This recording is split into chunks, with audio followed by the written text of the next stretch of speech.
प्रणाम गुरुदेव। मेरा नाम रवि है। ऊर्जा का आभास हो रहा है। प्रारंभ में ही थर्ड आई में गुदगुदी हो रही है।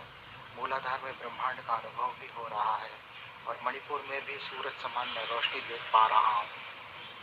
थर्ड आई में गोल्डन लाइट दिख रहा है और कभी कभी क्राउन चक्र से शक्ति ऊपर जा रही है, इसका भी आभास हो रहा है। काफी शांति मिल रही है, पर मैं ज्यादा देर ध्यान में बैठ नहीं पा रहा हूँ। धन्यवाद गुरुजी। प्रणाम। प्रणाम आपको। जैसे मैंने अभी एक वीडियो में बताया है, दोबारा से इस बात को बता रहा हूं। तुम्हें ब्रह्मांड भी दिखेगा, तुम्हें और चक्रों पे ऊर्जा भी महसूस होगी। ये 7 चक्रा मेडिटेशन ग्रुप से साधक का वो अनुभव है। तुम्हें ये सब होगा, मगर ये सब में जो है तुम ज्यादा देर तक नहीं बैठ पा रहे। इसे समझने की कोशिश करें, ज्यादा देर तक क्यों नहीं बैठ पा रहे। एक छोटा सा उदाहरण दूं।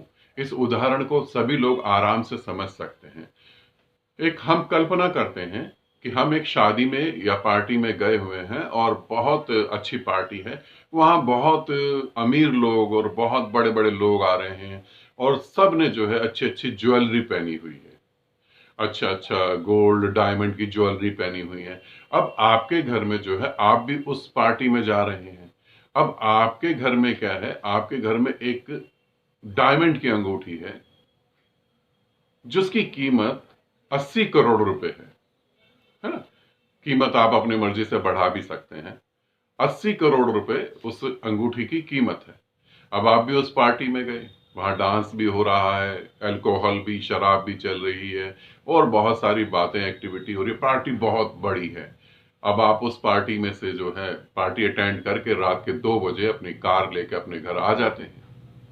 अब कार लेके आप घर में आ गए। अब घर में आ जाने के बाद, जैसे ठंड है इस समय, आपने रुजाई ओढ़ी और आप सोने लगे। और जब आप सोने लगे तब अचानक ही आपकी पत्नी ने कहा कि वो 80 करोड़ की डायमंड की अंगूठी जो तुम्हारी उंगली में थी, वो तुमने कहाँ रख दी। और तुम्हें याद आया कि वो अंगूठी जो है तो पार्टी में कहीं गिर गई। अब 80 करोड़ की डायमंड की अंगूठी पार्टी में ही कहीं गिर गई। अब तुम क्या रुजाई लेकर, ब्लैंकेट लेके आराम से रात को सो पाओगे या अंगूठी ढूंढने की कोशिश करोगे। अब ये उत्तर जो तुम देना चाहते हो, तुम अपने आप को ये उत्तर दो, इस बात को समझो कि तुम क्या रात को आराम से सो पाओगे या अंगूठी ढूंढने के लिए वापस कार उठाओगे, कार में बैठोगे और वहां पहुंच जाओगे। क्या करोगे तुम? तुम्हारा उत्तर यही होगा कि आराम से नहीं सो पाऊंगा, उस अंगूठी को ढूंढने के लिए जाऊंगा। अब इसी बात को समझें। जब गुरु तुम्हें ध्यान करवाता है और ध्यान में तुम्हें ब्रह्मांड दिखाई देने लगता है या तुम्हारा मन स्थिर हो जाता है और वो ज्यादा देर तक नहीं रुक पाता, तो जब वो ज्यादा देर तक नहीं रुक पाता तो इसका मतलब क्या है? तुम्हारा कोई कीमती सामान या तुम्हारा कोई कीमती व्यक्ति इस संसार में अभी जिंदा है। अभी इस संसार में तुम्हें कुछ अधूरे काम करने हैं। इसी अधूरे कामों के कारण तुम ज्यादा देर तक वहां रुक नहीं पाते। तुम्हारे लिए अभी संसार महत्वपूर्ण है और जब तक तुम्हारी समझ में संसार महत्वपूर्ण होगा तब तक परमात्मा में तुम स्थिर नहीं हो पाओगे। फिर कैसे रुकोगे तुम? वहां खूब शांति में डूब भी जाओगे, खूब शांति में डूब भी गए, मगर एक विचार आएगा कि अब छोड़ो, बस करो, बहुत हो गया। अरे डायमंड की अंगूठी भी तो ढूंढनी है। अब मन में विचार आएगा, अरे वो बुद्धू इंसान है, उन्हें भी तो समझाना है।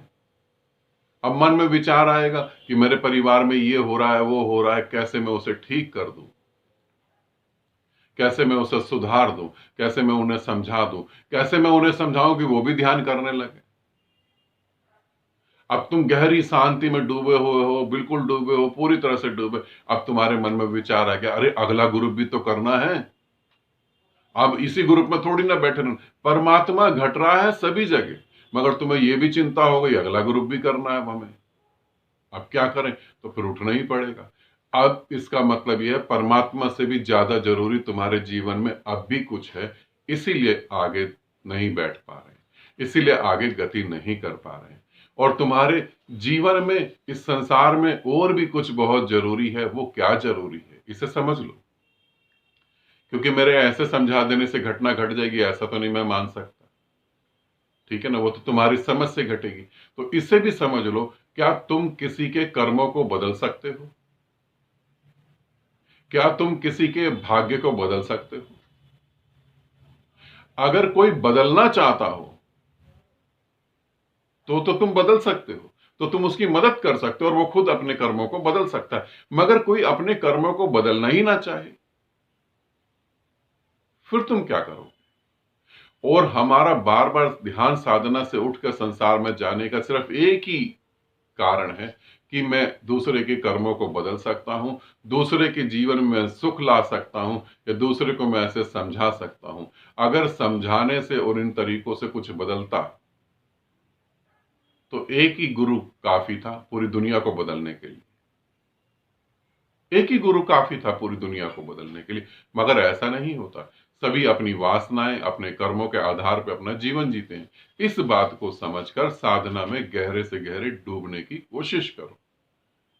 संसार में कुछ भी नहीं है, तुम्हारे को भ्रांति है कि इस संसार में तुम कुछ ठीक कर सकते हो।